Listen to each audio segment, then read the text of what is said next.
Pues buenas tardes, soy Andrea Robles, directora académica del área de Criminología y de Psicología del ISA Institute. Hoy me acompaña Paz Velasco, que es jurista, criminóloga y especialista en delitos violentos y personalidad psicopática. Para aquellos que aún no la conozcáis, os hago un breve resumen para que veáis el nivel de profesora que os hemos traído hoy. Paz es especialista en delitos violentos y personalidad psicopática, es autora del podcast para Podimo Criminalmente y de los libros Criminalmente, Homo Criminalis y Muertes Nada Accidentales. Además, es presidenta del Comité Asesor de Expertos del Colegio Profesional de Criminología de la Comunidad de Madrid y profesora en diversas universidades. Ha impartido más de 80 conferencias en España y Latinoamérica en diferentes universidades, instituciones y asociaciones. Asimismo, es analista criminológica en varios medios de comunicación. Por otro lado, a nivel académico, es jurista, criminóloga y tiene un máster en grafística, documentoscopia y falsedad documental. Paz, es un auténtico placer tenerte en esta masterclass. Bienvenida. Muchísimas gracias, Andrea, y por supuesto muchísimas gracias a los asistentes esta tarde a esta masterclass. Muchas gracias. Informaros que Paz, al igual que otros profesionales expertos en criminología, participa como profesora del máster profesional de analista criminal y criminología aplicada, que es online, de 9 meses de duración y cuya próxima edición ya tiene inscripciones abiertas. El objetivo de este máster, con doble titulación universitaria, es profesionalizar a los alumnos en prevención, análisis y lucha contra la criminalidad, poniendo el énfasis en el trabajo que se realiza en empresas, en instituciones públicas y en organismos internacionales, con el objetivo de que los alumnos adquiráis los conocimientos y desarrolléis las habilidades profesionales. El equipo de profesores y mentores está compuesto por policías, por guardias civiles, directores de seguridad y profesionales de la criminología en activo. Por último, destacar que desde el principio del máster los alumnos son distribuidos en unidades de análisis criminal en las que junto a vuestros compañeros y mentores resolveréis casos reales aplicando técnicas y métodos criminológicos idénticos a los que se aplican en organismos policiales y en departamentos de seguridad de grandes empresas. Dado que las plazas son limitadas, para inscribiros debéis acceder a lisainstitute.com y rellenar el formulario para solicitar entrevista por videoconferencia. Empezamos. Normalmente lo que nos especializamos en criminología suele ser por un tema vocacional y por una pasión por la investigación criminal, la psicología criminal, la perfilación o la atención a la víctima, entre otros. En tu caso concreto, Paz, nos gustaría saber por qué te decidiste especializarte en criminología y qué idea inicial tenías en aquel entonces por la disciplina. Pues lo cierto es que yo provengo del derecho, es decir, yo comencé hace muchos años siendo ya abogada penalista, litigando en el juzgado, y sí que es cierto que siempre había tenido una duda que ahora ya he podido solucionar gracias a esta ciencia social multidisciplinar que es la criminología, y es el responder al porqué de muchos delitos. Todos sabemos que cuando asistimos a un juicio, cuando participamos como defensa o acusación en un litigio penal, las motivaciones importan bien poco. Lo que importa son las pruebas que demuestren si esa persona es culpable o no culpable. Sin embargo, yo siempre tenía la duda, la necesidad, la carencia incluso de saber y querer responder a los porqués. Y eso fue lo que me hizo estudiar criminología. Yo acabé en el año 2005 en la Universidad de Barcelona. Y sí que es cierto que la criminología no solo te ayuda a rellenar el hueco de los porqués, de entender las motivaciones, de diferenciar entre la motivación y el móvil, que lo veremos hoy, sino de tratar de entender y comprender las conductas humanas, las conductas criminales, las conductas delincuenciales desde un punto de vista multifactorial. Y eso es lo que me ha ayudado a la criminología. Y sí que es cierto que mi vocación siempre ha sido tratar la delincuencia desde varios puntos de vista, pero la criminología vino más tarde. Y yo la idea que tenía de la criminología era una idea errónea por completo, como hemos tenido muchos. Sin embargo, ahora, evidentemente, el concepto que tengo de la criminología lo he hecho mi profesión, porque de hecho, Andrea, yo colgué la toga para dedicarme al 500% a la criminología. Perfecto, Paz. Muchas gracias. Seguro que a muchas de las personas que están aquí les sirve como pequeña orientación sobre especializarse en criminología. Las salidas profesionales de los expertos en criminología, como sabes, son muy diversas y muy heterogéneas. Ujú. En tu opinión, ¿cuáles son esas salidas profesionales o roles donde aporta valor un experto en criminología, ya sea en el sector público o en el sector privado? Bien, no tenemos que olvidarnos de cuál es el concepto de la criminología como ciencia multidisciplinar, recordando esos 4 pilares. El estudio de la delincuencia como fenómeno social, no hablo desde el punto de vista jurídico, como el hecho jurídico antijurídico culpable y punible, sino como fenómeno social, geográfico y que va modificándose a lo largo del tiempo y adaptándose a las nuevas sociedades. El delincuente como persona, como sujeto, como individuo que comete un delito, por supuesto, las víctimas y este control social tanto formal como informal. Como criminólogos, y he hablado de estos 4 pilares, desde luego la base de la criminología es la prevención, pero también dentro de la victimología, de esta prevención, hablar de la prevención terciaria, de la victimización desde sus puntos de vista, la primaria, la secundaria, la terciaria y también esta victimización, como os estoy comentando. El criminólogo yo creo que hoy en día tiene hueco y espacio para poder trabajar en el ámbito público y en el ámbito privado. Otra cosa, y lamentablemente ese es el problema, es que cuenten como nosotros como profesionales. El criminólogo está perfectamente preparado para trabajar desde las oficinas de atención a la víctima que surgen en el Estatuto de la Víctima del año 2015, aunque hay una ley anterior que en la que ya aparecen. E incluso hay comunidades autónomas que antes del 2015 ya tenían estas oficinas de atención a la víctima. Por ejemplo, algo que me parece interesantísimo y que podríamos ayudar a prevenir delitos futuros, como ocurrió, por ejemplo, en el caso del Ardero, el hecho de esta figura que no existe en España, la persona que puede llevar a cabo esta libertad vigilada de las personas que están en tercer grado o de las personas que ya han cumplido su sentencia y están disfrutando de la libertad porque ya han pagado a la sociedad, vigilar si surgen ciertos factores de riesgo, si pueden llevar a cabo determinadas conductas, determinadas acciones que nos pueden hacer pensar que pueden reincidir. En el ámbito privado, evidentemente, todos sabemos dónde tiene cabida el criminólogo, pero a mí me parece mucho más interesante el poder trabajar en centros penitenciarios, en poder trabajar en oficinas de atención a la víctima, en poder trabajar incluso en despachos coadyuvando al abogado penalista en la preparación del litigio. Es decir, yo creo, Andrea, que tenemos muchos espacios donde trabajar. El problema es que no nos dan acceso a trabajar en ellos. Muchas gracias, Paz. Totalmente de acuerdo contigo. Es una lucha constante, pero sí es verdad que poco a poco se nos van abriendo más caminos, así que ahí estaremos nosotros para ir cogiéndolos. Otra pregunta que tengo para ti ya es en relación con tu trabajo en los medios de comunicación como colaboradora y es ¿cómo ves la importancia de la criminología en la narrativa mediática actual y por qué crees que es importante contar con los expertos en criminología para poder informar a la ciudadanía? En primer lugar, porque creo que tenemos que tener en cuenta determinados conceptos, conceptualizaciones, situaciones, hechos, que evidentemente las personas que no tienen un estudio y un bagaje académico desde el punto de vista criminológico pueden llegar a confundir. Muchas veces se confunde la motivación con el móvil, se confunden determinados tipos de delitos. Para poder explicar determinadas situaciones, determinados conceptos, como puede ser el suicidio ampliado, no puedes explicar el suicidio ampliado solamente desde un punto de vista jurídico penal porque ni siquiera existe. De modo que ahí estamos los criminólogos para poder explicar en qué consiste el suicidio ampliado. Estoy poniendo un ejemplo. Cómo vincularlo, cuáles han sido los factores de riesgo, qué elementos, han podido favorecer y que no han sido previstos ese suicidio ampliado, etcétera. Es decir, de lo que se trata es de hablar en los medios de comunicación con propiedad, no estigmatizar a determinadas conductas delictivas y sobre todo no estigmatizar determinados trastornos mentales.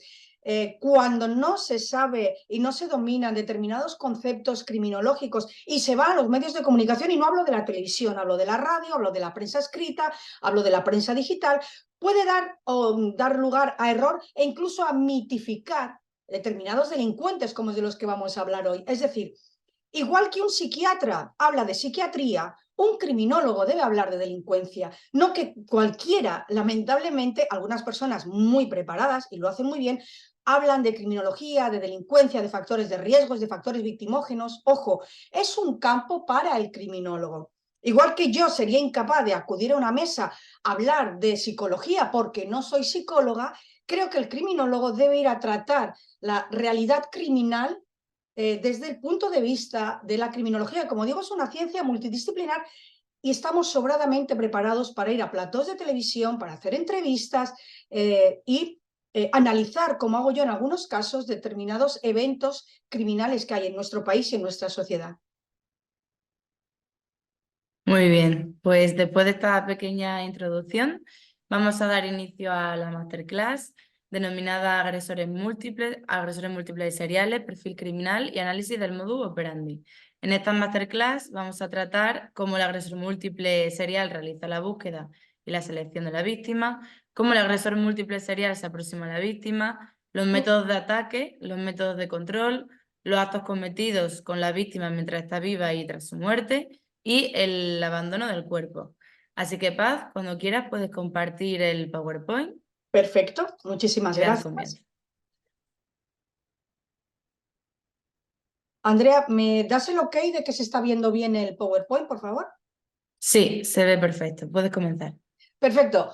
Pues muchísimas gracias a todos los que estáis presentes ahora mismo y evidentemente vamos a dar una clase de 1 hora, hora y cuarto, con lo cual, pues bueno, vamos a dar unas pinceladas porque profundizar y hablar de la dinámica delictiva del asesino serial múltiple secuencial en hora y cuarto es imposible. Pero sí vamos a dar una serie de conceptos para que si estáis interesados, bueno, pues podáis, muy bien, como ha dicho Andrea, poder participar en este máster que hace Elisa Institute. Yo me voy a dedicar, sobre todo esta tarde, a daros conceptos muy claros y hablar de esta dinámica delictiva que veréis que consiste en una serie de fases, en una serie de pasos, desde el momento en que ese sujeto sale a buscar una víctima hasta el abandono del cadáver. Vamos a empezar por el concepto de modus operandi. ¿Por qué? Porque la dinámica delictiva forma parte del modus operandi de los agresores múltiples secuenciales o asesinos en serie. ¿Qué es el modus operandi? Esta diapositiva explica perfectamente lo que es el modus operandi. Es una imagen muy gráfica. Hablamos del modus operandi cuando nos referimos a todas aquellas conductas y acciones necesarias para que el delincuente o el agresor consume su delito o su agresión con éxito. Es decir, que lleve a cabo todos los actos que consiga, el resultado que él quiere, o robar, o agredir sexualmente, o finalmente cometer un asesinato. Pero fijaros, el modus operandi, a pesar de que responde a esta pregunta de cómo se ha cometido un crimen, no se refiere únicamente a cómo ese sujeto ha llevado a cabo el crimen, cómo ha matado a la víctima o con qué ha matado a la víctima. No. Cuando hablamos del modus operandi, vamos a hablar de una serie de circunstancias, de una serie de elementos, de una serie de características que forman parte de ese modus operandi y que no se limitan a cómo ha matado o cómo ha agredido este sujeto a su víctima. Cuando hablamos de modus operandi, tenemos que tener claro que abarca los siguientes elementos. En primer lugar, el modo de acometer a la víctima. ¿Cómo se acerca a la víctima? ¿Cómo la selecciona? ¿Y por qué ella? ¿Por qué esa víctima y no otra?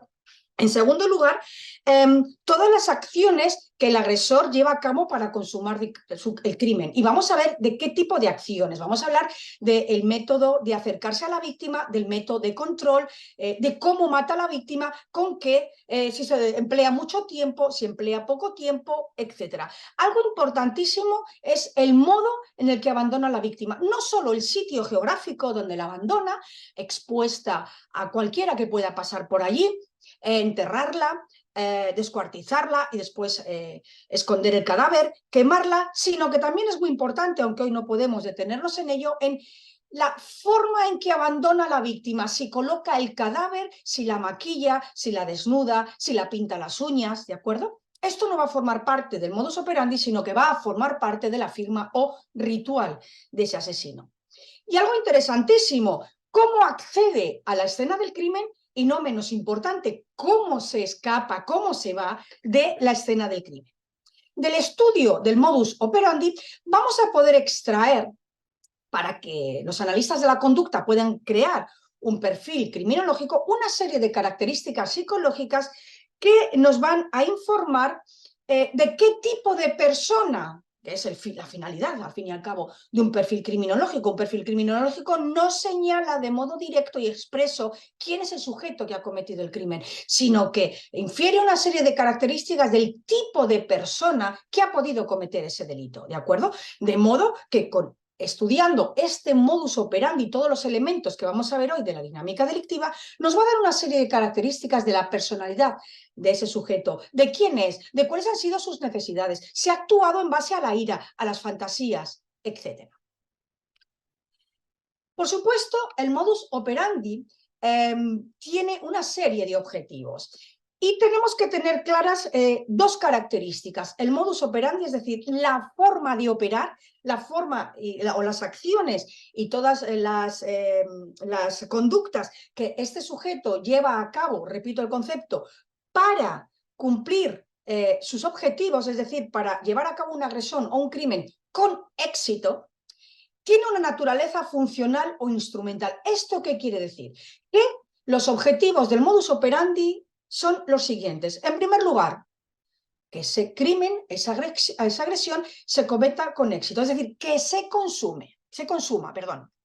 En segundo lugar, el modus operandi, y entraremos en ello, también tiene, o hablamos de que tiene la naturaleza instrumental de proteger la identidad del agresor, evitar que, por ejemplo, sea reconocido, evitar la vinculación de ese sujeto con la víctima, etcétera, etcétera. Ahora veremos también en qué consiste esta protección de identidad del agresor, que lo vamos a vincular con un concepto que es el concepto de conciencia forense. Y, por supuesto, tiene que facilitar la huida de ese sujeto, de ese agresor, de ese asesino, del escenario del crimen. Aquí tenemos dos imágenes reales quiero decir, de asesinos reales, perdón. En primer lugar, tenéis una imagen del famoso Zodiac, crímenes aún sin resolver, que él utilizaba para evitar ser identificado, o bien una capucha, o bien, como veis, una bolsa. Es decir, utilizaba una serie de elementos para evitar que las víctimas, aunque su intención era acabar con la vida de las víctimas, es cierto que algunas de sus víctimas quedaron con vida. De este modo, lo que hacía era intentar que esas personas, esas víctimas que habían sobrevivido, no pudieran identificarlo. En la segunda imagen tenéis la máscara que utilizaba Dennis Lynn Rader, BTK, para atacar a algunas de sus víctimas. De este modo lo que hacía, igual que Zodiac, era proteger su propia identidad. Ahora ahondaremos y ampliaremos estos conceptos. ¿Qué quiere decir la variabilidad del modus operandi? Pues cuando hablamos de la variabilidad del modus operandi estamos hablando de tres características fundamentales. El modus operandi es dinámico, evoluciona con el tiempo y se va perfeccionando, aunque también puede involucionar. Fijaros, a diferencia de la firma o el ritual en el que estamos ante una evidencia conductual que es estática, ¿por qué no cambia? Se repiten patrones normalmente en los diferentes escenarios, no evoluciona, sino que es fija. ¿Por qué? Porque es el producto de una necesidad o de una fantasía. Y tampoco hablamos de este perfeccionamiento, sino que hablamos de que es algo innecesario. ¿Por qué? Porque a diferencia del modus operandi, el modus operandi es necesario para consumar el crimen con éxito. Sin embargo, la firma es una serie de conductas que se llevan a cabo que no son necesarias para cometer el crimen, son accesorias. Bien, centrémonos en el modus operandi. ¿Qué quiero decir con que el modus operandi puede evolucionar? Bueno, lo que significa es que el modus operandi de determinados sujetos, según van cometiendo diferentes crímenes, recordemos que estamos hablando del modus operandi de los asesinos múltiples secuenciales, ¿de acuerdo? De los asesinos en serie. ¿Qué ocurre en cualquiera de nosotros, en nuestra profesión, cuando empezamos, somos neófitos? Pues bueno, cometemos errores, cometemos fallos, no lo hacemos tan bien. Sin embargo, con el paso del tiempo, con el paso de la experiencia, vamos perfeccionándonos. Lo mismo ocurre, lo podemos trasladar al concepto de modus operandi. Evoluciona en el aprendizaje, en sus propias habilidades, va adquiriendo habilidades según va matando a diferentes víctimas. Puede evolucionar, ¿por qué? porque busque emociones más fuertes, busque sentir unas emociones más fuertes a la hora de atrapar, acercarse, controlar, asesinar a su víctima para acercarse cada vez más a sus fantasías. Puede emplear mejores herramientas o mejores armas. ¿Para qué? Pues, por ejemplo, si estamos ante un sujeto sádico, recordemos que el sadismo es la obtención de placer sexual a través de infligir dolor físico o psicológico sobre una persona consciente y viva. Pues imaginémonos que ese sujeto descubre que en lugar de utilizar un cuchillo, si él utiliza un escalpelo o utiliza, sí, vamos a poner un escalpelo, él va a provocar una serie de incisiones en el cuerpo de la víctima mucho más dolorosas y va a conseguir que la tortura física que lleva a cabo sobre la víctima se prolongue en el tiempo. Esto no solo se va a acercar a su fantasía, sino que va a conseguir un mayor placer. ¿Por qué? Porque va a conseguir hacer, digamos, o herir o lesionar con un mayor número de heridas a su víctima. La valoración del riesgo lo veremos después. Veremos que hay un modus operandi de alto riesgo y un modus operandi de bajo riesgo.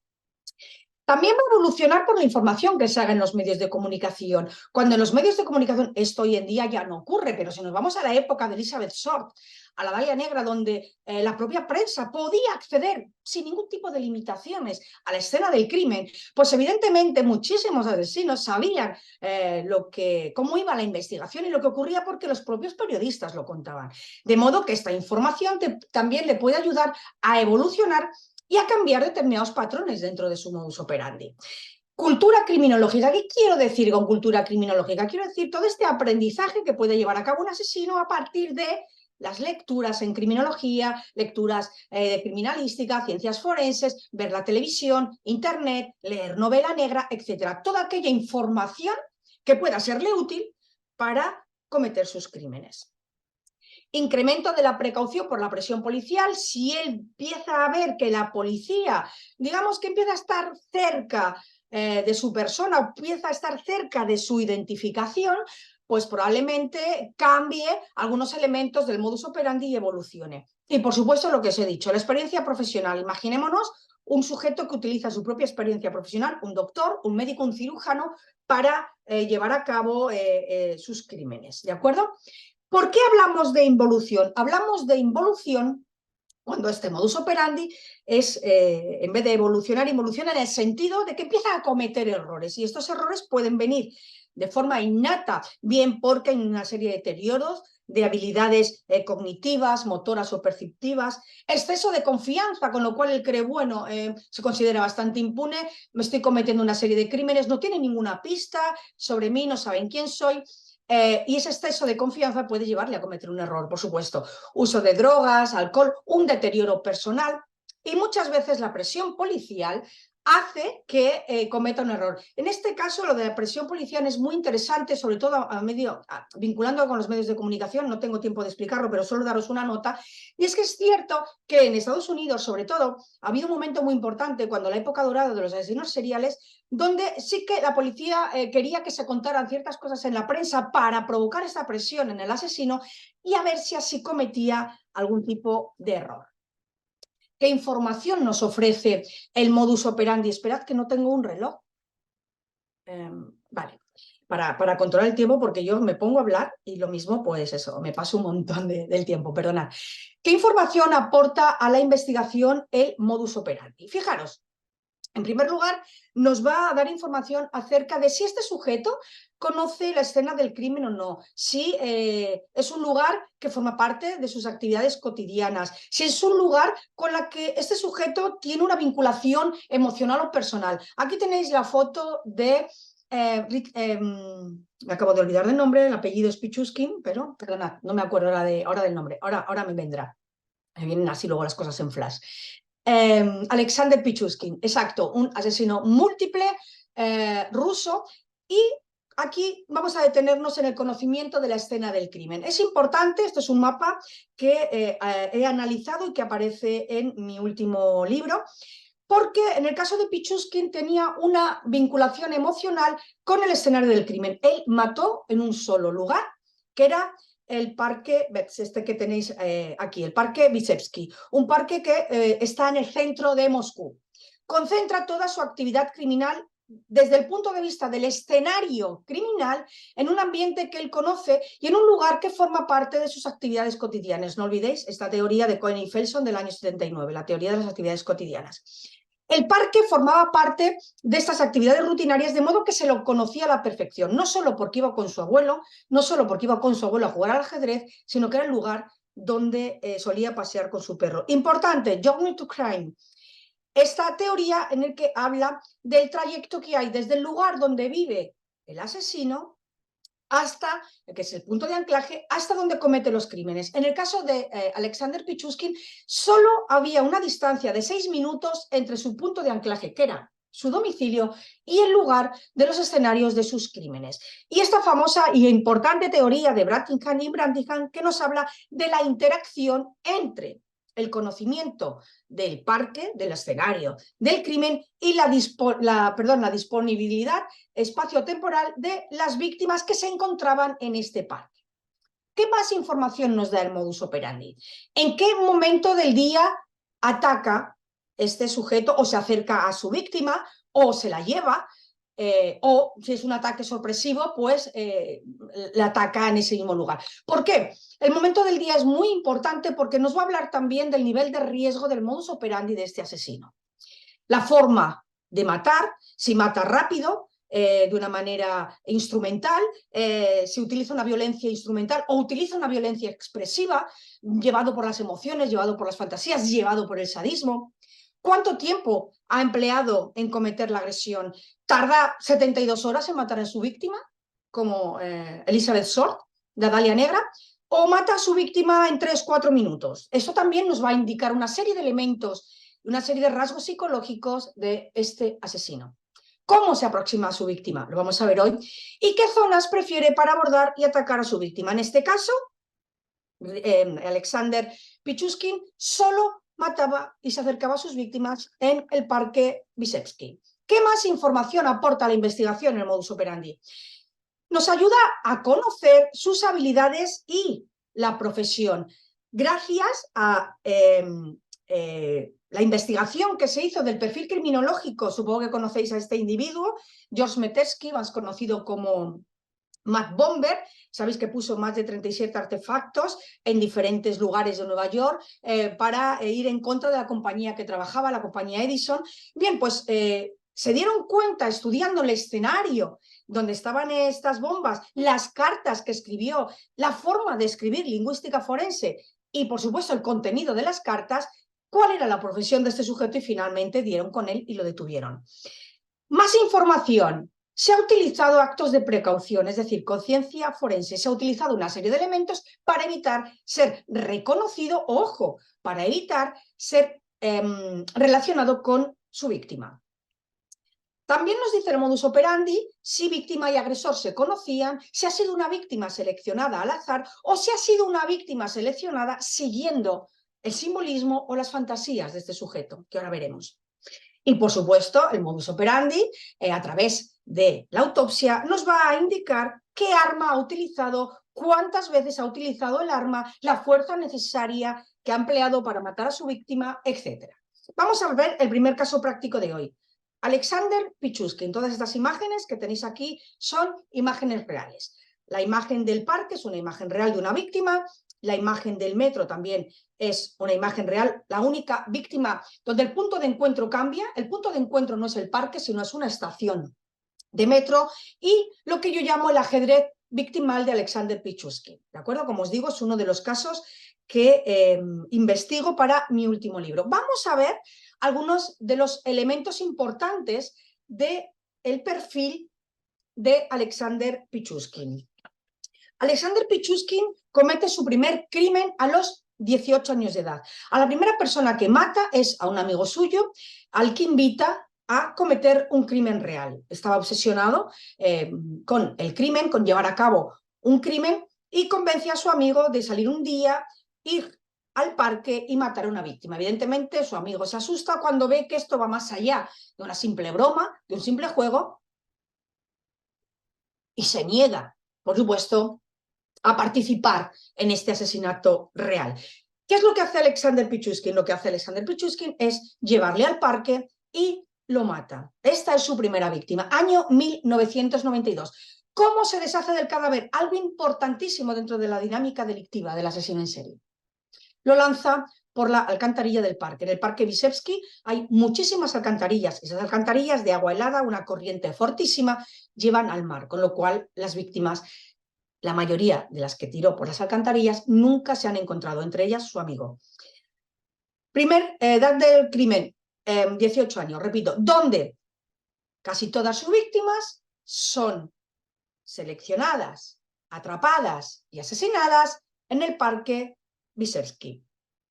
Periodo de actividad criminal. Es un asesino de investigar interesantísimo desde el punto de vista criminológico, no tanto desde el punto de vista jurídico, pero sí desde el punto de vista penal, pero sí desde el punto de vista criminológico. Periodo de actividad criminal. Fijaros, en el caso de Alexander Pichuskin es muy interesante porque hubo dos grandes periodos de enfriamiento. Os he dicho que el primer asesinato lo comete en 1992. Pues bien, hay un letargo, hay un enfriamiento, un periodo de enfriamiento, que es una característica que diferencia a los asesinos múltiples secuenciales de otros múltiples, como pueden ser los spree killers o los asesinos múltiples en un solo acto, un periodo en el que el sujeto deja de asesinar, vuelve a su normalidad psicológica, vuelve a su normalidad vital y social, y Alexander Pichuskin no vuelve a matar hasta el año 2001. ¿Cuál es el elemento extresor? ¿Cuál es el elemento que hace que Alexander Pichuskin vuelva a matar? Algo muy sencillo, y es que detienen a Andrei Chikatilo. Una de las obsesiones de Alexander Pichuskin era un asesino predecesor, Andrei Chikatilo, y le obsesionaban dos cosas. Primero, superar en número las víctimas de Andrei Chikatilo, 53, como veis lo consiguió, 61 víctimas, si podéis, os fijáis en este tablero de ajedrez victimal. Y en segundo lugar, superar la notoriedad, la fama de Andrei Chikatilo. Bien, pues, ¿por qué mata en el 2001? Porque en el 2001 comienza el juicio de Andrei Chikatilo en televisión y en los medios de comunicación y en los periódicos. Y Pichuskin devora absolutamente toda la información que hay de Andrei Chikatilo. Bien, periodo de enfriamiento, primero 9 años, del 92 al 2001. Después comienza a matar y hay otro periodo de enfriamiento de 18 meses entre noviembre del 2003 y junio del 2005. Pero, ¿cuál es el periodo de actividad criminal total? Fijaros, de 1992 a 2006. En este caso influyó muchísimo el tipo de sociedad y dónde llegó a desarrollar su actividad criminal Alexander Pichuskin. ¿De acuerdo? Es muy interesante de analizar y de que entendamos que para comprender la criminalidad violenta tenemos que tratar de entender en qué sociedades matan esos sujetos. Y cuando hablo de sociedades hablo del entorno político, social, económico, etc. Número de víctimas, 49 asesinatos probados, aunque él defendió constantemente en su juicio que realmente había matado a 61 personas. Hubo tres tentativas, pero no se pudo demostrar que Alexander Pichuskin asesinara a 61 personas. ¿Por qué? Porque no se encontraron pruebas que vincularan a Pichuskin con esas muertes, sobre todo porque no se encontraron los cadáveres. ¿Cuál era el modus operandi? Fijaros, estamos ante un asesino versátil, un asesino que no utilizaba siempre el mismo modus operandi con sus víctimas. Golpes en la cabeza y en la cara con un martillo, estrangulamiento con una cuerda, una sola víctima, lanzamiento al vacío de una víctima desde un edificio, una sola víctima, empujar a las víctimas a las alcantarillas cuando aún estaban con vida y a una sola víctima la disparó en la cabeza. ¿Cuáles fueron las armas que utilizó Alexander Pichuskin?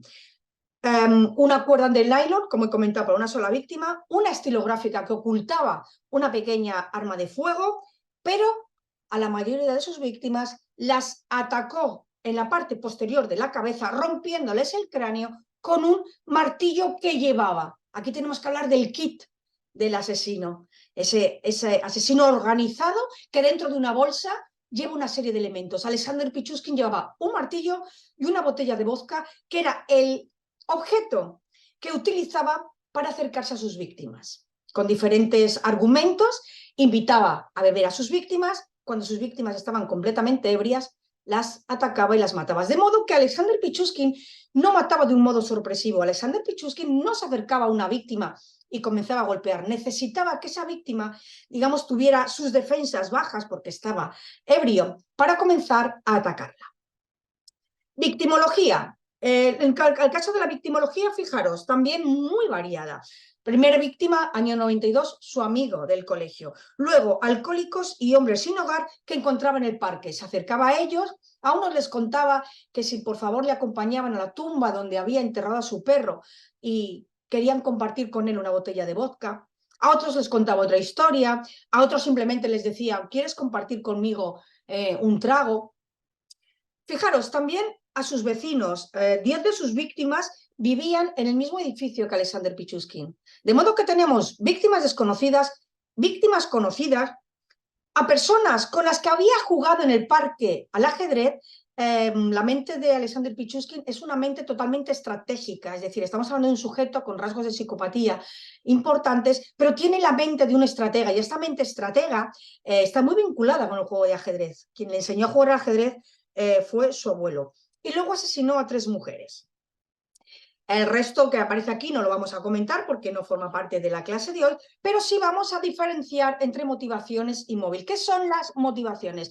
La motivación es la causa final que lleva a ese sujeto a cometer una agresión, un delito o un crimen, mientras que la motivación es el beneficio que obtiene el sujeto con ese acto delictivo o con ese crimen. ¿Cuáles fueron las motivaciones de Alexander Pichuskin? Fueron 2.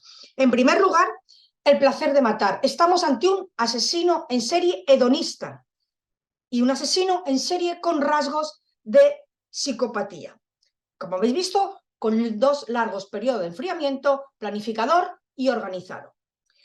Y la segunda motivación es el erostratismo, es decir, la búsqueda de reconocimiento a través de sus crímenes. Quería superar a Andrei Chikatilo, y ahí está el móvil.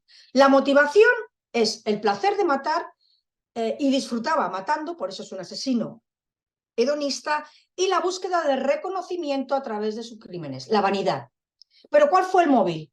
El móvil fue querer superar a Andrei Chikatilo.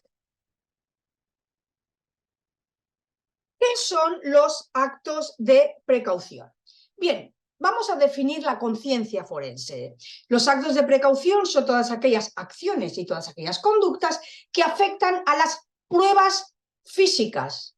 ¿De acuerdo? Pruebas físicas. No estamos hablando de evidencias conductuales, estamos hablando de pruebas, rastros y evidencias físicas que quedan en la escena del crimen o en la propia víctima y que el asesino o el agresor realiza o lleva a cabo antes, durante y después del crimen de modo consciente.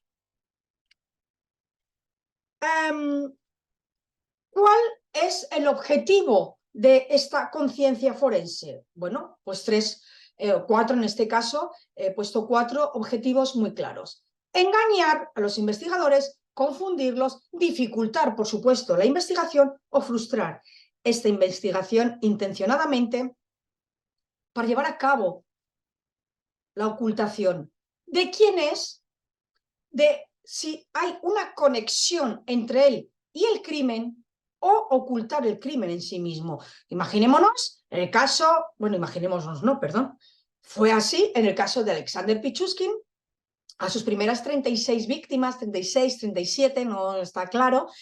Yo en el capítulo del libro afirmo que son 36 porque he encontrado los nombres de las 36 víctimas, las lanza por las alcantarillas, algunas se las encuentra y otras no. Y fijaros qué curioso, por eso digo que se tiene que relacionar la criminalidad violenta con la sociedad y el momento en el que se cometen esos crímenes. Aunque se encontraron esos cadáveres, la investigación policial no se abrió. Había incluso denuncias por desapariciones, pero la investigación no se abrió, ¿de acuerdo? Entonces, en este caso, ocultaba el crimen en sí mismo, por eso gozó de tantísimos años de impunidad Alexander Pichuskin, porque no se encontraba a las víctimas, ¿de acuerdo? Las tiraba por unas alcantarillas y, como he dicho, estas alcantarillas las llevaba hasta el mar. Tenemos que tener claro que los actos de precaución Aquí tenemos dos. Por ejemplo, esto es un fotograma de ficción, es un fotograma que está sacado de la serie Mindhunter, exactamente del capítulo donde se habla de BTK, Bind, Torture, Kill. ¿De acuerdo? Este asesino que tenía estas tres palabras y las utilizaba en su firma gráfica, su firma y ritual criminal es otra diferente. ¿Para qué? Para evitar que fuera reconocido y se le identificara. Algo que es muy común a la hora de, primero, evitar la conexión con el crimen, ocultar el crimen en sí mismo, por supuesto, es calcinar, quemar a las víctimas. Tenemos que tener claro que la conciencia forense se va adquiriendo con el tiempo. Hemos hablado de que el modus operandi evoluciona. La conciencia forense es exactamente lo mismo. Por eso es tan interesante a la hora de investigar los primeros escenarios que veamos qué diferencias hay entre las primeras escenas que dejó un asesino en serie y las siguientes. ¿Ha evolucionado el modus operandi? ¿Hay elementos de conciencia forense que no había en los primeros escenarios? ¿Qué patrones son los que se repiten y qué elementos son los que ya no aparecen en la escena precisamente? Porque hay esta conciencia forense. Algo muy interesante, aunque no es el objeto de la clase de hoy, pero quiero mencionarlo un momento, no podemos confundir los actos de precaución que hemos dicho que se llevan antes, durante o después del crimen con la alteración de la escena del crimen que siempre es a posteriori y que tiene otros objetivos. ¿De acuerdo? Bien, tenemos un ejemplo clarísimo de conciencia forense, el caníbal travesti, el chef que se bebía la sangre de sus víctimas disfrazado de mujer. ¿Qué acto de precaución lleva a cabo este sujeto? Pues evidentemente este sujeto se vestía de mujer para que si había algún testigo hablaran de que ellos a quien habían visto realmente era una mujer y no un hombre. Los actos de precaución nos pueden indicar, atendiendo a su clase, a su complejidad, a lo elaborados que estén, pues cuál es el nivel de conocimiento en diferentes cuestiones, médicas, forenses, criminológicas, policiales, químicas, toda esa cultura criminológica que yo os he comentado al principio. Y además, los actos de precaución nos van a dar información del nivel de perfeccionamiento, del nivel de planificación o de improvisación en el momento de comisión del delito. ¿De acuerdo? Cuanto más planificado, más perfecto y, digamos, más útil haya sido para el asesino en serie, estaremos hablando de que estamos ante un asesino más organizado, probablemente con una serie de rasgos del trastorno antisocial de la personalidad, etc. Conclusión, los actos de precaución nos van a indicar la evolución del modus operandi, que ya hemos hablado de ello, siendo, como os digo, mayormente los organizados los que llevan a cabo estos actos de precaución. Algo muy interesante dentro del modus operandi es qué riesgo está dispuesto a asumir ese agresor o ese asesino para llevar a cabo o consumar su crimen. Y nos encontramos con dos tipos de modus operandi. Nos encontramos con el tipo de modus operandi de bajo riesgo, en el que hay planificación, organización, los actos de precaución son muy elaborados, se llevan antes, durante y después del hecho delictivo, y en este caso, este tipo de sujetos suelen seleccionar víctimas con las que no tienen ningún tipo de contacto, con las que no se relacionan, a las que no conocen, y además víctimas a las que nadie va a echar de menos, por ejemplo, trabajadoras del sexo. Van a controlar el ataque procurando que no haya cámaras de seguridad, que no haya testigos, que no haya nadie, se cercioran de que no haya nadie que puede ver cómo se acerca a esa víctima, cómo se la lleva. Y es muy importante entender que actúan normalmente fuera de su zona de confort y en horarios donde haya pues que puedan encontrarse con pocos testigos. Y luego tenemos todo lo contrario, los modus operandi de alto riesgo, en el que se llevan a cabo conductas, acciones improvisadas. El sujeto no lleva a cabo actos de precaución, no se tapa la cara, ataca a plena luz del día, en un momento donde puede haber muchos testigos, deja evidencias, y cuando hablo de evidencias estoy hablando de evidencias físicas, rastros, huellas, evidencias, pruebas, etcétera, en el escenario del crimen. Bien, ya vamos a entrar a ver, después de comprender lo que es el modus operandi, esta dinámica delictiva del agresor serial y todas estas fases.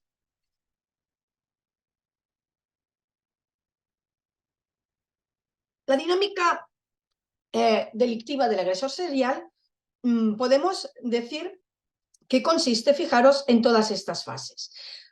Primero hay que buscar a la víctima, veremos cuáles son los criterios de búsqueda. La selección, interesantísimo, voy a hacerlo lo más breve posible, pero es algo fundamental de entender el por qué un asesino múltiple secuencial escoge a unas víctimas o no, y entender cuáles son los criterios o los factores porque escoge a unas y a otras no, a otras las desecha.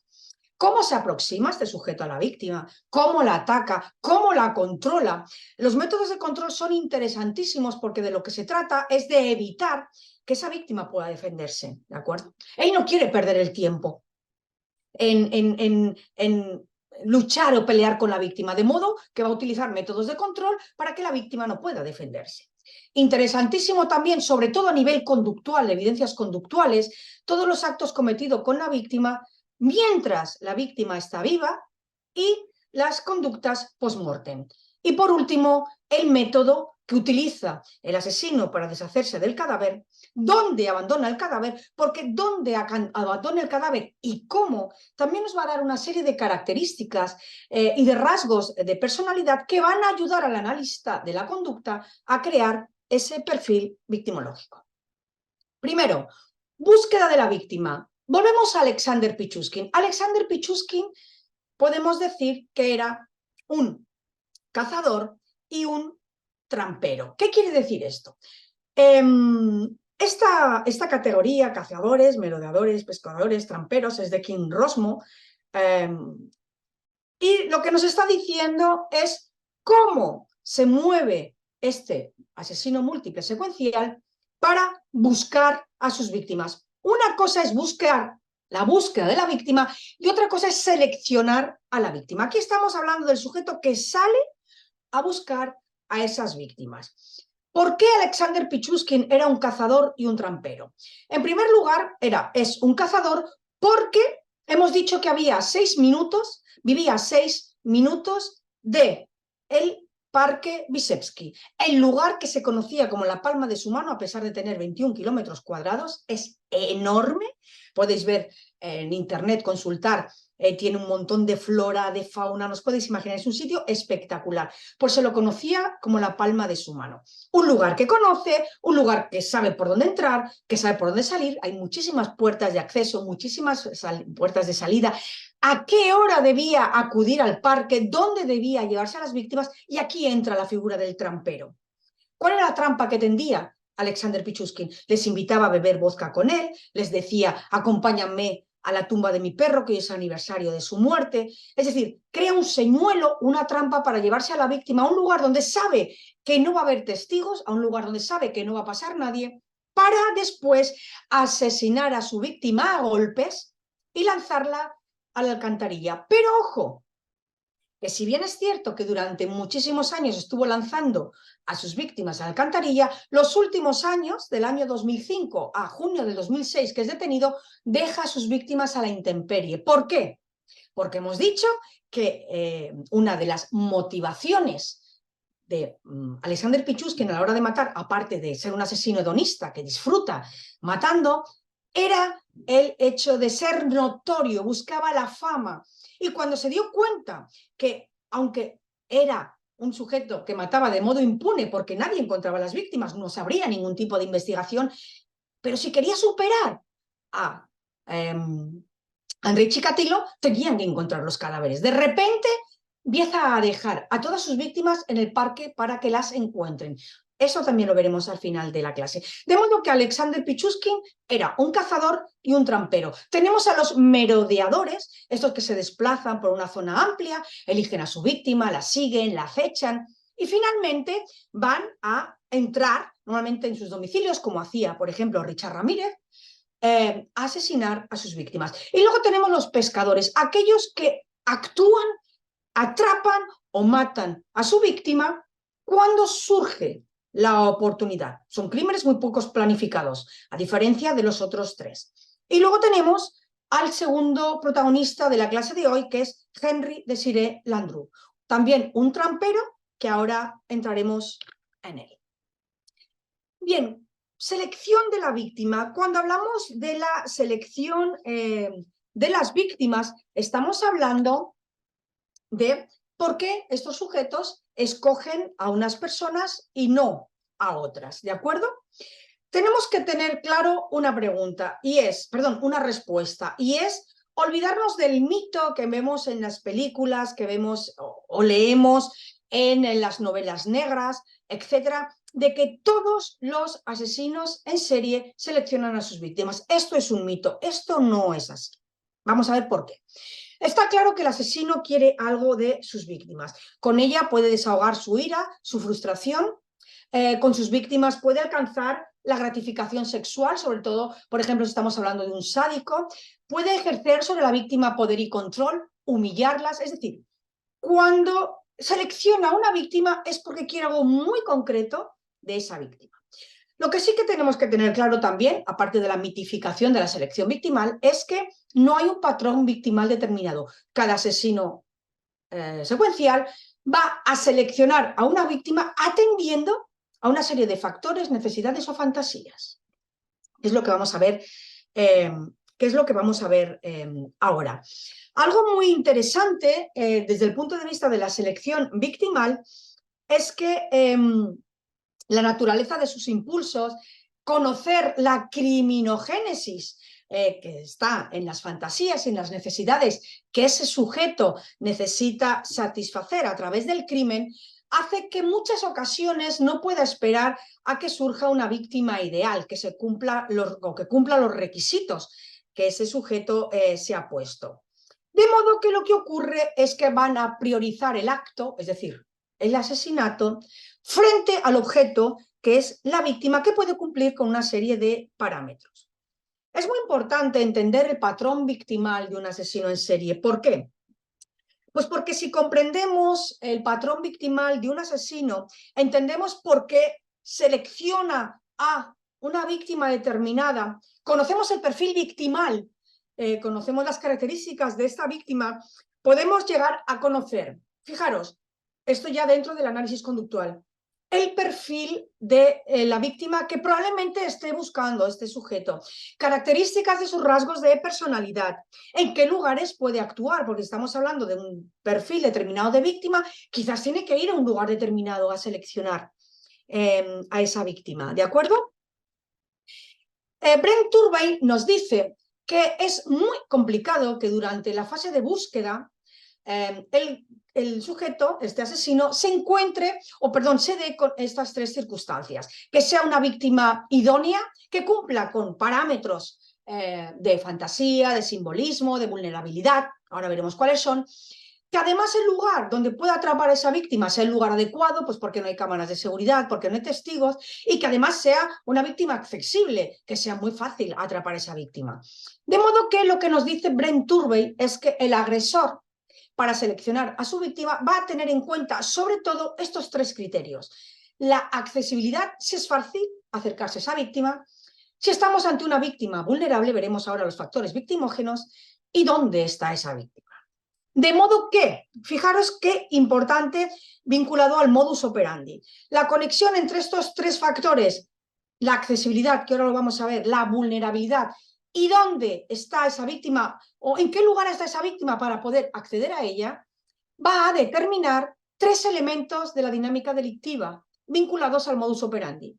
Cómo se aproxima ese sujeto a su víctima, cómo ataca a su víctima una vez que se ha aproximado, y qué elementos o cómo va a controlar a su víctima. ¿Cuáles son los factores que influyen a la hora de seleccionar a las víctimas? Los tres primeros ya los hemos mencionado, que yo sigo en las investigaciones, en este caso de selección de las víctimas, tanto de Brent Turbay como de otros investigadores, pero en este caso vamos a seguir a Brent Turbay. Ya hemos hablado de la accesibilidad, pondremos ejemplos, ubicación y vulnerabilidad, pero hay tres factores más: la relación que puede haber entre víctima y victimario, El criterio simbólico, es decir, qué significa la víctima para ese agresor, y las fantasías. Vamos a comenzar por la accesibilidad. ¿Qué significa accesibilidad? Accesibilidad significa, es fácil para ese agresor, para ese asesino, acercarse a su víctima. Y esta accesibilidad está vinculada al nivel de riesgo del modus operandi que acabamos de hablar. Los obstáculos que debe superar este sujeto para atrapar a sus víctimas nos va a indicar el nivel de riesgo que está dispuesto a asumir para acercarse, atraparla y perpetrar su crimen. Uno de los ejemplos más paradigmáticos es el del doctor H.H. Holmes, que crea una maquinaria casi perfecta para matar. Él no sale a buscar a sus víctimas. Las víctimas van a él. Recordemos este hotel que se crea lo crea en Chicago, donde tenía siempre habitaciones disponibles y llenas para la cantidad de gente que llegaba a la feria de Chicago del año 1848.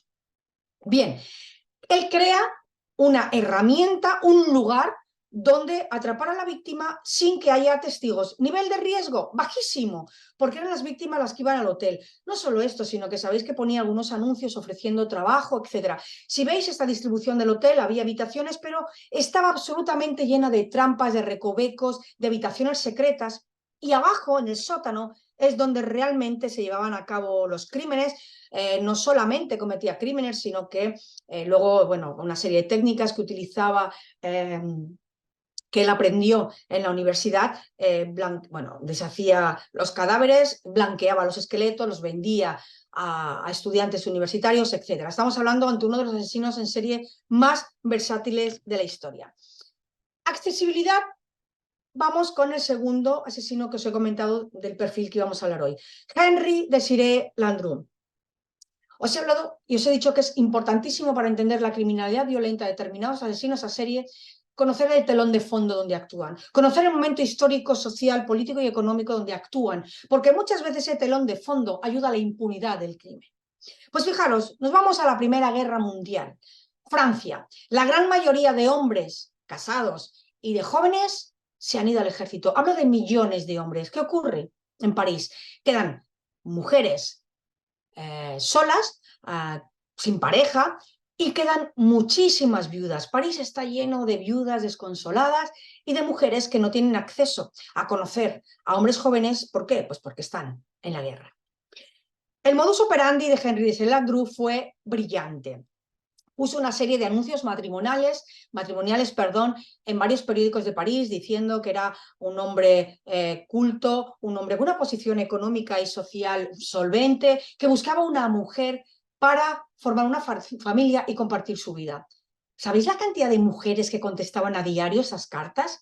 Bien, una vez recibidas las cartas, empezaba un cortejo a través de una relación epistolar con algunas, con otras quedaba, pero lo que le interesaba sobre todo eran las mujeres que tuvieran cierto capital, cierto patrimonio. No hablo solo de que tuvieran propiedades inmobiliarias, sino que tuvieran muebles, que tuvieran objetos de valor, que tuvieran arte, que tuvieran objetos que luego él pudiera vender para lucrarse. En el caso de Henry Desiré Landru, la motivación era el lucro. Una vez que contactaba con sus víctimas, finalmente asesinó a 11 personas, ahí tenéis, la primera víctima fue su madre, una madre con su hijo, asesinó a los dos. Una vez que ya había enamorado a estas personas, se comprometía con ellas, incluso las pedía matrimonio, los bienes pasaban a él, las viudas, casi todas, le cedían todos sus bienes y las llevaba a dos lugares donde finalmente estas mujeres eran asesinadas y quemadas en un horno. El resto, evidentemente, una vez que las asesinaba, a todas las descuartizó, las incineró, hizo desaparecer a las víctimas. El caso de Henry Desiré Landru es fascinante también de estudiar porque, como veis, la dinámica delictiva de este asesino Es muy interesante. Vámonos con la ubicación. Ya hemos visto la accesibilidad, si es fácil acercarse o no a las víctimas. Ya vemos el modus operandi que utilizó Henry de Saint-Landru para acercarse a sus víctimas. Y vamos a la ubicación. ¿Qué quiere decir la ubicación? La ubicación quiere decir el lugar donde este sujeto encuentra a sus víctimas. Aquí tenemos el caso interesantísimo también, y que también hablo y desgrano y analizo en mi último libro, de Dennis Nielsen. Dennis Nielsen fue un asesino que también disfrutó de muchísimo tiempo en impunidad. Alexander Pichushkin durante muchísimos años, Henry de Saint-Landru durante bastantes años también, y Dennis Nielsen muchísimos más. Es decir, esta es una búsqueda, una investigación que es curiosísima, porque primero se encuentra las víctimas, perdón, primero se encuentra al asesino y después se encuentran las víctimas, cuando normalmente es al revés. Primero se encuentran las víctimas y a partir de que se encuentran las víctimas, evidentemente comienza una investigación policial para dar con el asesino. No, pues primero resulta que encuentran al asesino y después empiezan a hacer una investigación para encontrar a las víctimas de Nielsen.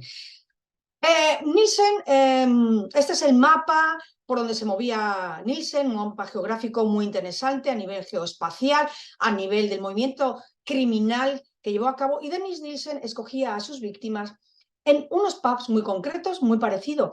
Estamos ante un asesino británico muy parecido con algunos patrones, con algunas conductas, con Jeffrey Dahmer, norteamericano, aunque en el caso de Nielsen no era necrófago, jamás llevó a cabo conductas post-mortem de necrofilia, de necrofagia con sus víctimas.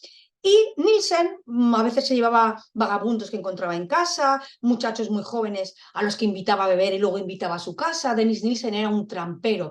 Tiene rasgos de cazador, porque a veces se encontraba estas víctimas en la calle, pero sobre todo era un gran trampero. Iba a lugares, veis aquí el Soho, en Camden Town, Kentish Town, lugares donde había pubs de homosexuales. Él iba allí, empezaba a hablar con algunas víctimas, utilizaba una serie de estrategias, de engaños, de señuelos, para conseguir que finalmente la víctima fuera a su punto de anclaje, la víctima fuera a su casa. Y allí es donde las asesinaba. No voy a hablaros más del caso porque lo importante era hablar de esta ubicación.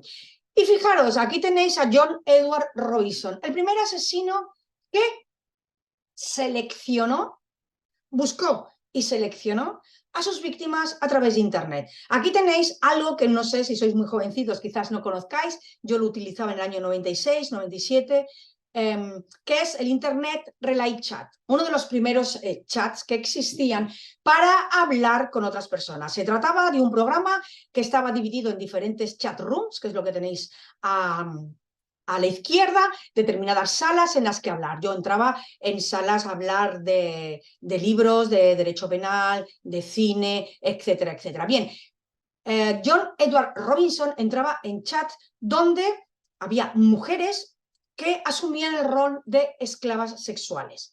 Y ahí entraban hombres que asumían el rol de hombres dominantes. Su nickname era Slave Master.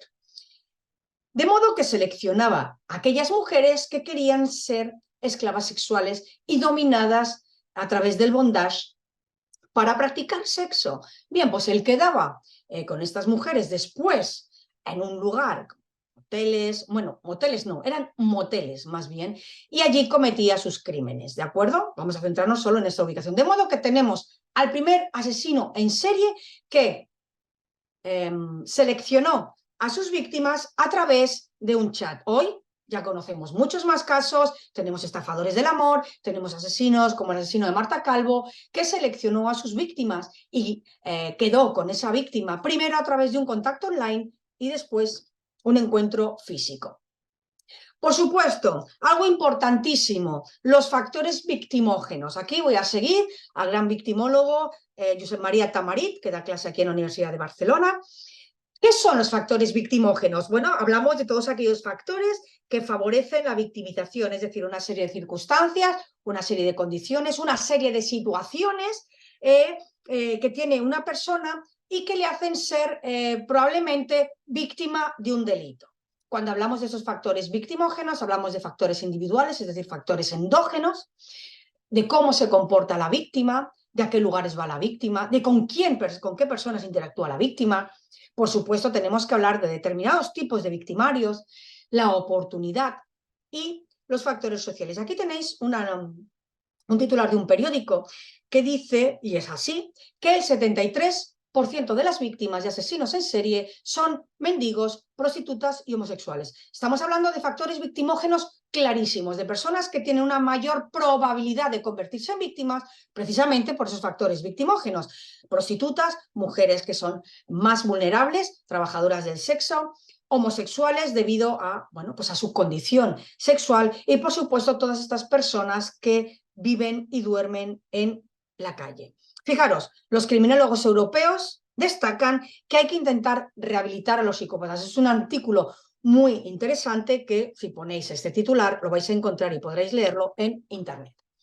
Cuando hablamos de estos factores victimógenos, vamos a centrarnos en los factores personales, vamos a centrarnos en los factores innatos con los que se nacen, los que se tienen per se.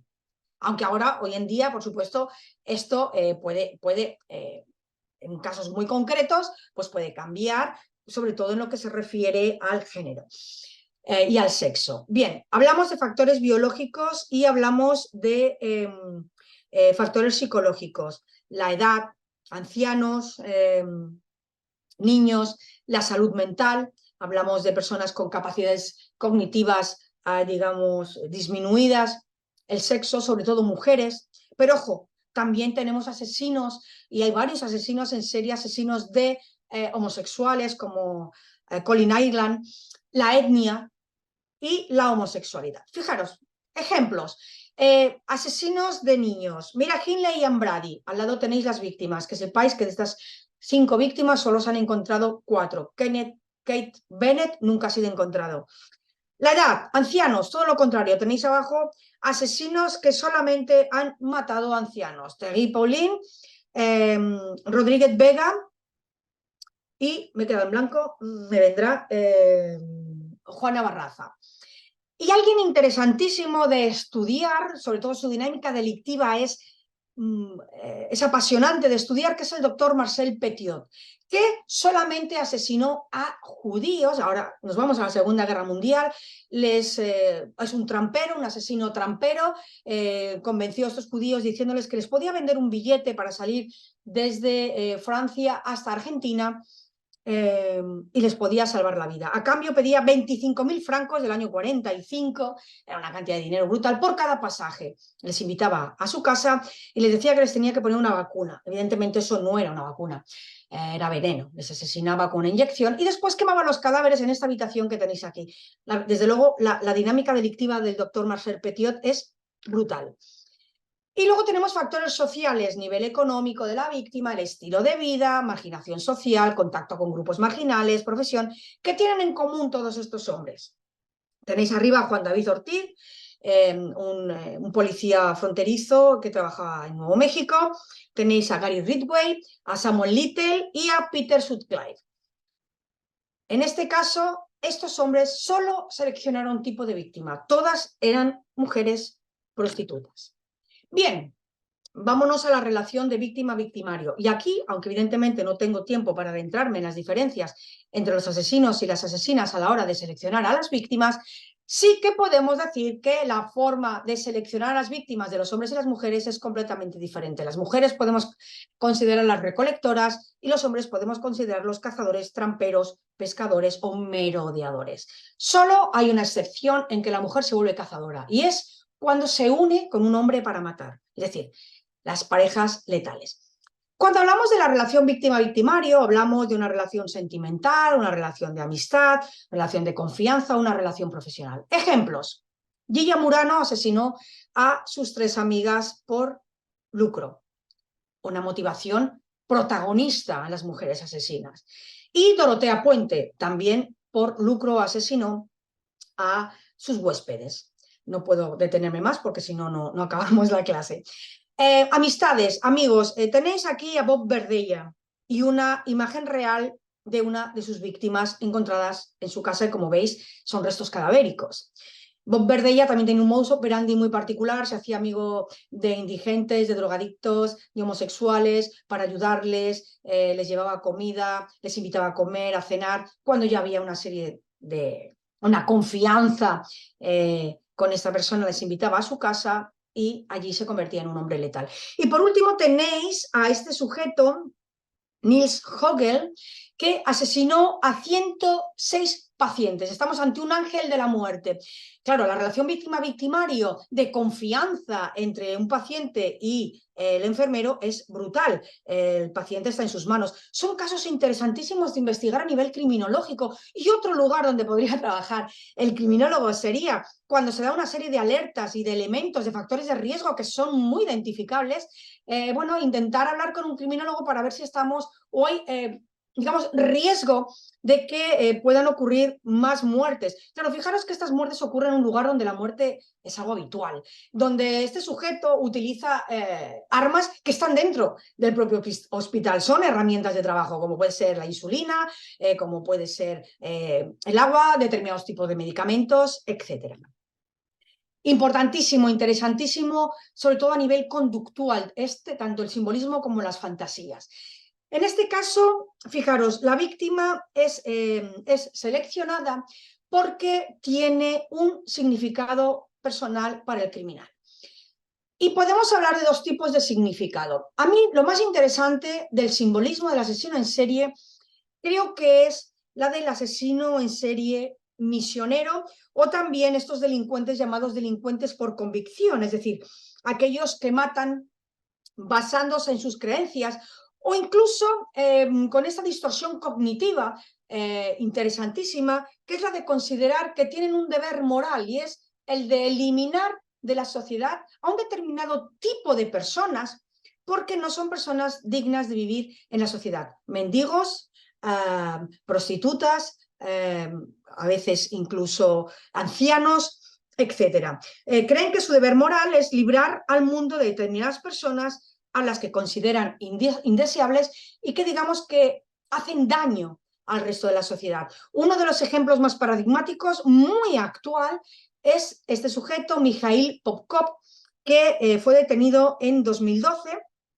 pero cuando se le detiene se cree que ha matado a unas 56 mujeres. Hoy en día ya se ha demostrado que está cumpliendo cadena perpetua. Se libró de la pena de muerte por la moratoria que hay en Rusia de no aplicar la pena de muerte, por eso Alexander Pichushkin está en prisión. Sin embargo, Andrei Chikatilo es de los últimos hombres en ser ejecutado en prisión, esa fue su condena. Pues Mikhail Popkov es muy interesante. Estamos ante un asesino misionero que solo asesinaba mujeres. Y es que el modus operandi era brutal. Fijaros, primer elemento, era policía y solo asesinaba a aquellas personas, aquellas mujeres que aceptaban tomar una copa con él o que aceptaban que él las llevara a casa si estaban casadas.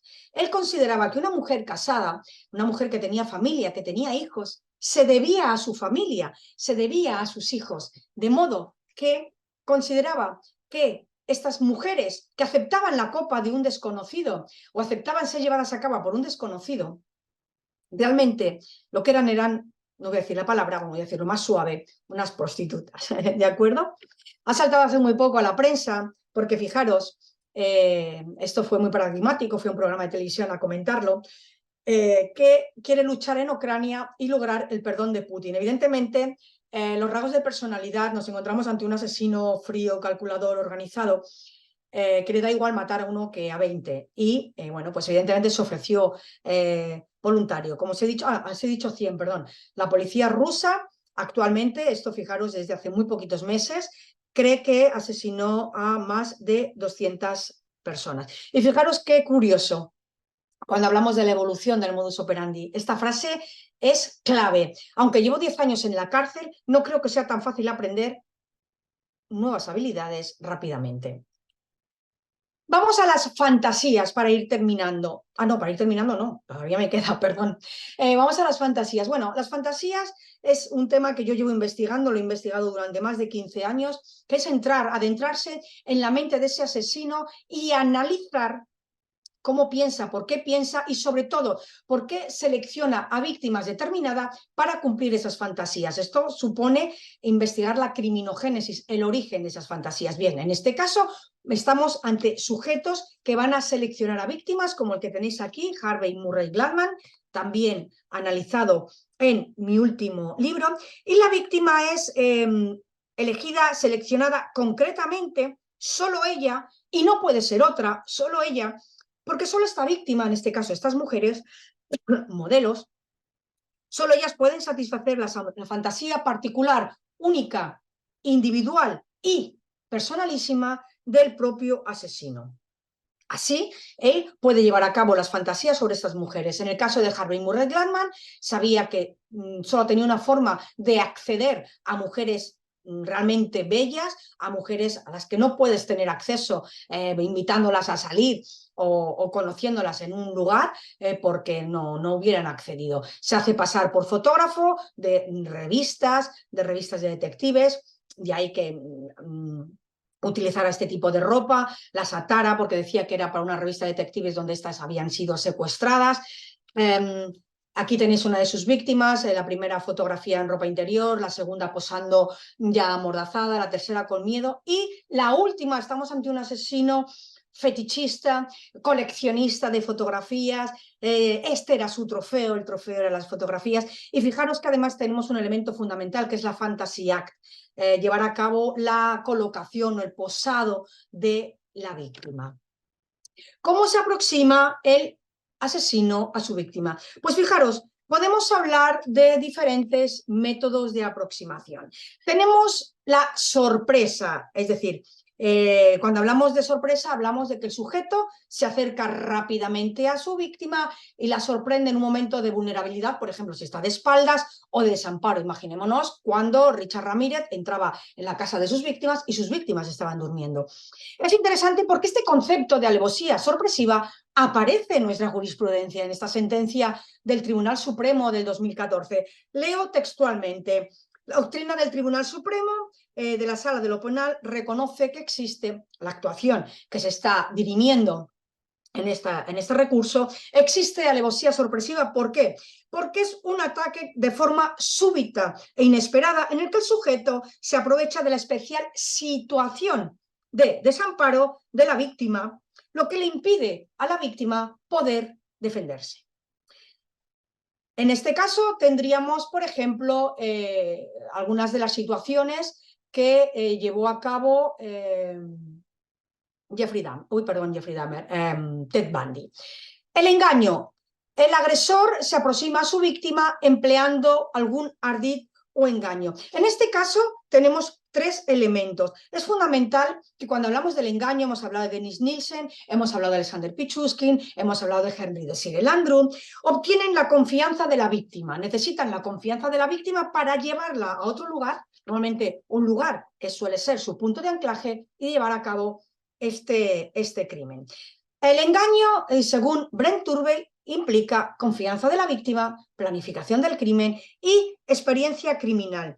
¿Esto qué quiere decir? Que el engaño no es un método que se utilice por criminales o asesinos novatos. El engaño es un método utilizado por alguien que lleva planificando mucho tiempo el crimen, por alguien que ha estado nutriendo y retroalimentando sus fantasías, de modo que lo tiene todo calculado y sabe cómo se va a aproximar a su víctima. Y luego tenemos el método de aproximación relámpago o aproximación súbita, que aquí hay una pequeña discrepancia que os comento. Burgess y Hazelwood, que es de quien es esta clasificación, dice que el agresor se acerca súbitamente a la víctima y comienza su ataque de modo inmediato. Ejemplo, tenemos un caso en España, el caso de Salva y Maje, la viuda negra de Patraix, en la que Salva, uno de sus amantes, se acerca de modo relámpago sorpresivo a su víctima y la ataca súbitamente en el parking. Claro, aquí, ¿cuál es esta, digamos, estas dos teorías que hay respecto a esta clasificación, a que podemos hablar de método de aproximación sorpresivo, la sorpresa, porque se acerca a la víctima sorprendiéndola en un momento concreto de vulnerabilidad. Este sujeto, la víctima, sí va a subir a su coche. ¿Qué es lo que dice Brent Turway? Que realmente este método de aproximación no es tal. No existiría el método de aproximación relámpago o súbito, sino que lo que existiría que es esto sería un método de ataque. ¿Por qué?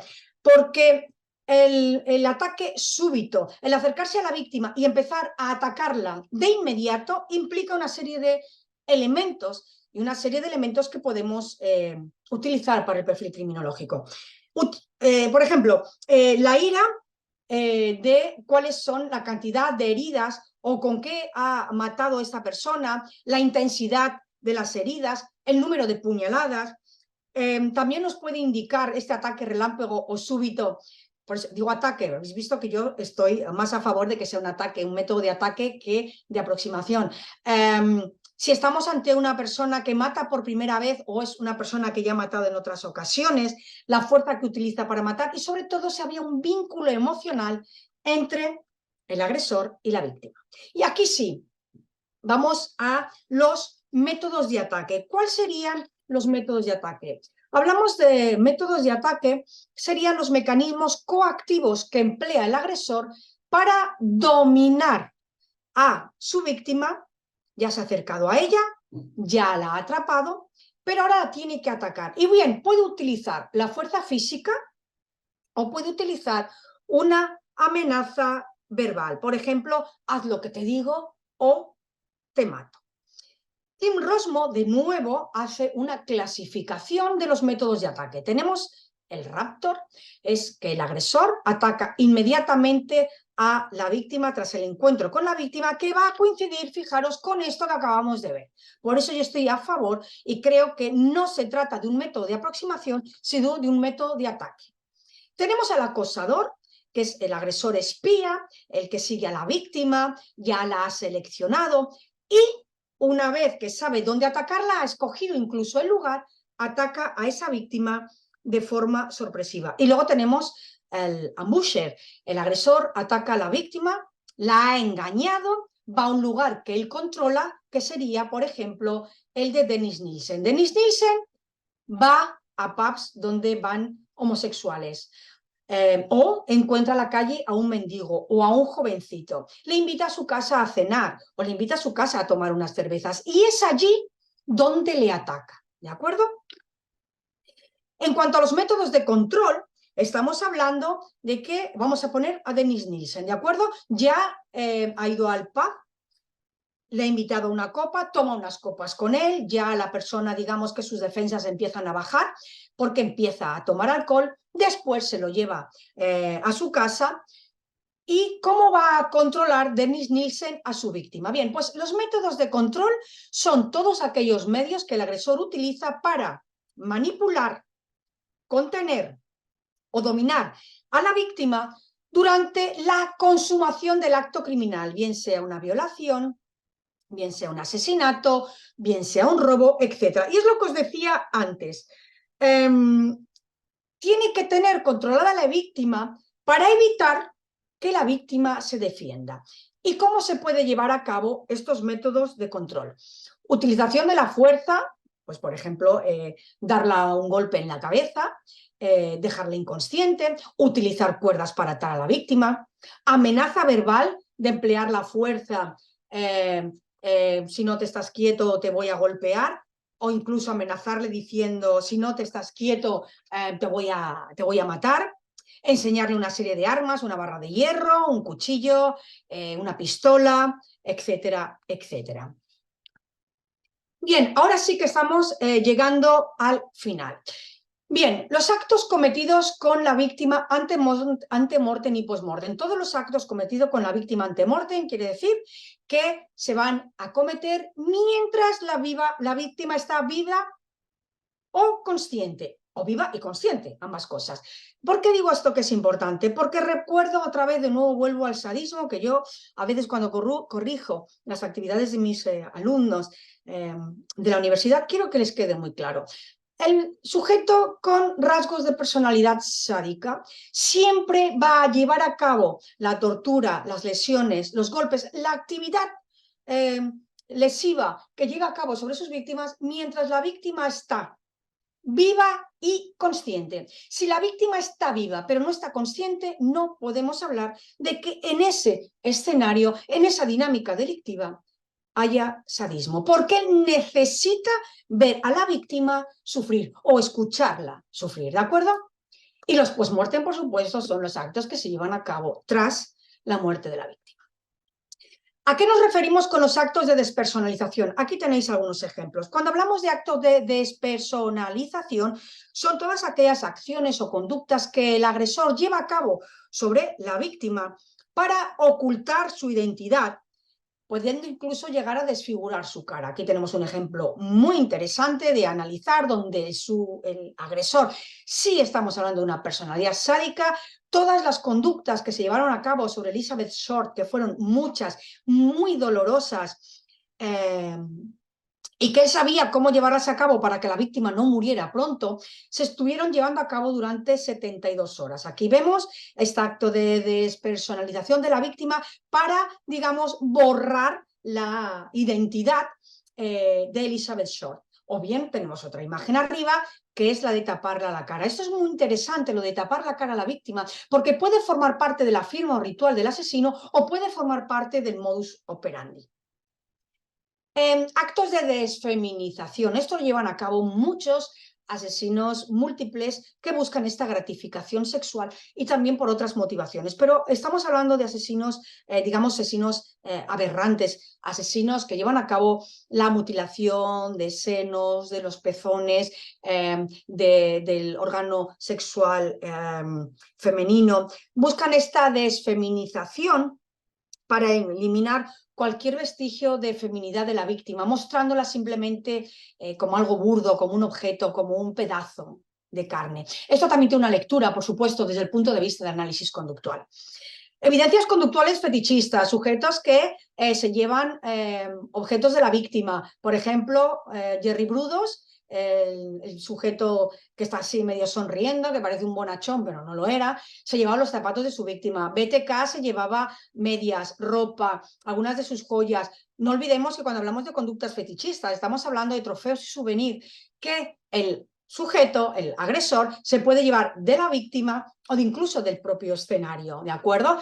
Y también hay sujetos que se llevan partes de la víctima. De hecho, Jerry Brudos se llevó un pie de una de sus víctimas. Canibalismo, todos conocemos el canibalismo. Ejemplo, por ejemplo, tenéis aquí a Jeffrey Dahmer. Evidencias de tortura física, de nuevo Elizabeth Short, no vamos a entrar. Ensañamiento. El ensañamiento todos sabemos lo que es, estamos hablando de un agravante dentro de nuestra legislación penal, estamos hablando de infligir un daño inhumano a la víctima, de infligirle un sufrimiento que no es necesario para cometer el delito. Lo que se quiere es infligir sufrimiento, dolor a la víctima. En criminología este concepto se conoce como overkill y está muchas veces relacionado con un concepto dentro de la firma que es el piquerismo, la necrofilia. Bueno, pues evidentemente el llevar a cabo conductas con la víctima muerta que pueden generar placer sexual, como en el caso de Dennis Nielsen. Ojo, Dennis Nielsen jamás tuvo un contacto sexual con sus víctimas. Tuvo sexo intercreural. ¿Qué significa esto? Significa que simplemente lo que hacía era rozar su órgano genital masculino con las víctimas para obtener placer sexual. Método utilizado para deshacerse del cadáver: descuartizamiento, quemar el cadáver, enterrarlo, abandonarlo, disolverlo en ácido. Aquí tenéis me queda en blanco, no me acuerdo el nombre, perdonadme. No sé si lo tengo apuntado, vaya, no lo he apuntado, disculpadme. Heitz es el apellido, pero no recuerdo el nombre, que deshacía a sus víctimas en ácido. Y ahora sí, algo fundamental dentro de la dinámica delictiva del asesino en serie para terminar esta masterclass. El abandono del cadáver lo podemos estudiar desde el punto de vista del modus operandi, pero también lo podemos estudiar desde el punto de vista de la firma, porque en ocasiones cómo se abandona el cadáver va a formar parte del ritual o de la víctima de ese asesino múltiple. Cuando hablamos de abandono del cadáver, tenemos que tener en cuenta tres situaciones. Voy a ir muy rápido porque creo que me he pasado del tiempo, lo siento, Andrea, que son las siguientes. Si el sujeto abandona el cadáver en un lugar oculto, lo descuartiza, lo entierra, es decir, es muy difícil acceder a ese cadáver, estamos hablando de un asesino organizado que no busca notoriedad, que no busca fama, altamente peligroso, porque la intención es seguir matando. Primera fase de Alexander Pichushkin. A él le da placer matar. Lo que hace es deshacerse de sus víctimas a través de las alcantarillas para que nadie sepa que hay un asesino suelto en Moscú. Tenemos aquí, por ejemplo, tenéis las bolsas de basura. Estas pertenecen a la escena real del crimen de Rocío Vaninkoff. Luego tenemos otro tipo de asesino que es todo lo contrario, que muestra y abandona el cadáver en lugar... Ah, perdonad, aquí tenéis una escena, en estas que estábamos hablando de ocultar a las víctimas, la escena de abajo de la izquierda es uno de los cadáveres del sujeto que os he dicho antes, que seleccionaba a sus víctimas en internet y cómo se deshacía de ellas. Las metía en una de sus fincas, metía a las víctimas en bidones con ácido. Este es el resto de una de sus víctimas. Evidentemente ocultaba a las víctimas hasta que no lo detienen, pues no sabían ni siquiera que era un asesino, ¿de acuerdo? Vayamos a todo lo contrario, aquellos que exponen a las víctimas, las abandonan en un sitio de fácil acceso. Fijaros, Elizabeth Short es abandonada, el cuerpo está colocado, ves que está diseccionado en dos partes, hay colocación de brazos, hay body posing sexual, hay una colocación sexual de la parte inferior de la víctima, también se colocan los brazos, se coloca la cabeza, todo esto tiene un significado, pero fijaros que la abandona al lado de la acera. Es más, fue una madre y una hija las que paseando temprano por la mañana descubrieron el cadáver. Luego tenemos los cadáveres de los asesinos Buono y Bianchi, o Bianchi, los asesinos de la colina. Todos ellos, fijaros en la imagen primera de la derecha, si esto lo encontrarais en un museo, podríamos estar hablando incluso de una pintura, cómo coloca el cabello, cómo coloca la víctima, cómo coloca el cadáver. Estamos ante ante un posado sexual y una fantasy act. El resto de las víctimas también colocadas. Muy simbólico, la víctima colocada en un basurero, la víctima colocada boca abajo con los brazos extendidos.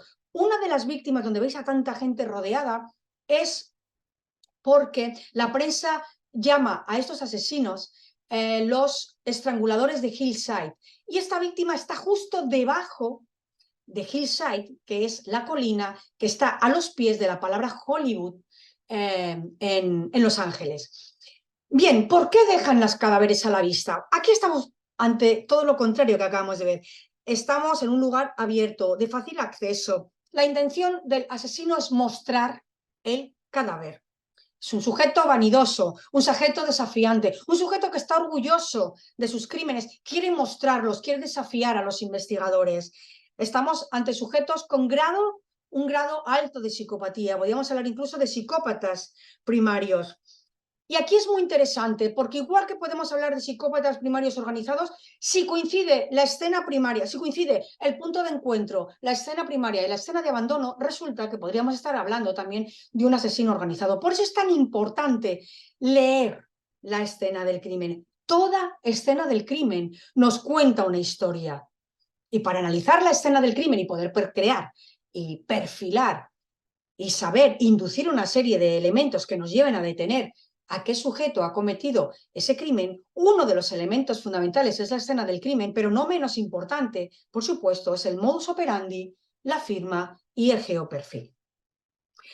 También es importante, y aunque solamente voy a dar dos palabras, es la colocación del cuerpo, la posición del cadáver. La posición del cadáver nos puede indicar cuatro situaciones. Estoy diciendo que todo escenario, toda escena del crimen cuenta una historia que el analista de la conducta debe saber leer, porque el asesino cuenta sus crímenes a través de la narrativa conductual. Bien, pues fijaros, cuando hablamos de la posición del cadáver, Podemos estar ante una alteración consciente de la escena del crimen para simular algo que no ha ocurrido. Tenemos un caso importantísimo en España que fue el de Angie. Pueden estar colocando el cadáver para dejar un mensaje a los investigadores. Pueden colocar el cadáver para plasmar sus fantasías. O puede que la colocación del cadáver forme parte de la firma de este sujeto. Fijaros lo interesante que es analizar en qué postura está la víctima, si está vestida, desnuda, una serie de elementos. Pero esto, lamentablemente, quizás lo tengamos que dejar para otra clase. Os agradezco muchísimo vuestro tiempo, vuestra atención. Sé que he ido muy deprisa, pero había mucha información que contar. Quedo a vuestra disposición en este email, es el email de mi blog, info@criminalmente.es. Y cómo no, dar las gracias a Lisa Institute por esta oportunidad, por dejarme dar esta masterclass y por acercar un poco, no solo los conocimientos que tengo referente al análisis conductual, sino de la criminología a todos los que habéis asistido a clase. Gracias. Muchas gracias, Paz. No te preocupes por el tiempo porque ha sido muy interesante y me consta que hemos estado aquí todos muy atentos por el chat. Así que nada, ya concluye nuestra masterclass sobre agresores múltiples seriales. Esperamos que esta sesión haya contribuido a una comprensión más profunda de este tipo de asesinos y de su impacto en las víctimas y en la sociedad. Confiamos en que, bueno, pues hayáis podido adquirir una visión más cercana de la cotidianidad y de los desafíos enfrentados por los profesionales dedicados al análisis y la investigación criminal. Y aquellos interesados en el máster profesional de analista criminal y criminología aplicada, no dudéis en solicitar cita para asesoramiento o para entrevista por videoconferencia con tal de poder resolveros cualquier consulta que tengáis y así poder reservar vuestra plaza. Dicho esto, Paz, en nombre de Elisa y de toda la audiencia, te expresamos nuestro más sincero agradecimiento. Estamos convencidos de que esta masterclass enriquecerá no solo a la comunidad criminológica, sino también a todos nuestros alumnos de nuestros programas formativos. Muchas gracias. Y simplemente daros las gracias también por dejarme formar parte de Lisa Institute. Muchas gracias, Andrea. Y bueno, ya a todos vosotros, a toda la audiencia, esperamos que os haya resultado útil. Os esperamos en lisainstitute.com y en lisanews.org. Que tengáis todos un feliz día, cuidad mucho y hasta pronto.